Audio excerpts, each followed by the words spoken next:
attention to our crew, we will demonstrate safety features of the ship. Sa lahat po ng aming patangan, panoorin lamang po natin ang aming pool habang pinapakagaya sa inyo ang aming pagsuot ng life vest. Each passenger is provided with a life vest found inside a closet or storage in respective accommodation.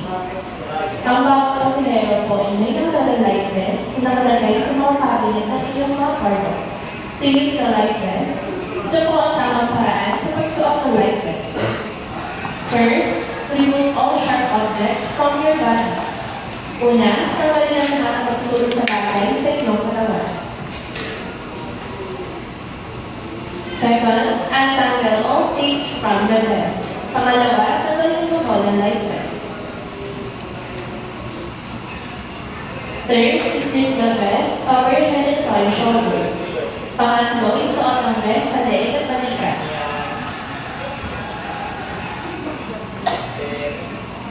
Fourth, take tape around your waist, chest, and neck. Make sure that all ends are secure and tight.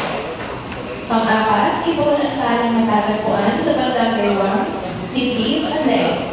Siguraduhin po lamang na nakatali ang mga ito ng mabuti.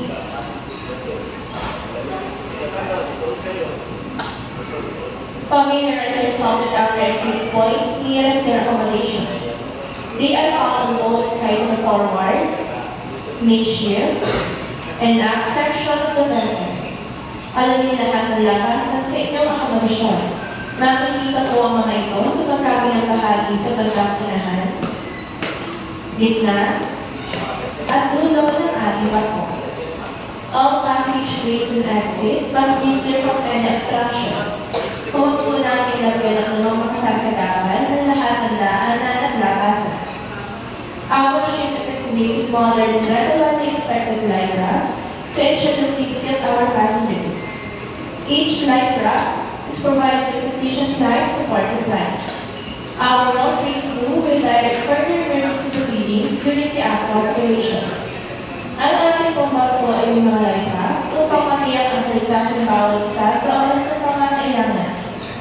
Ang bawat life raft po ay may sapat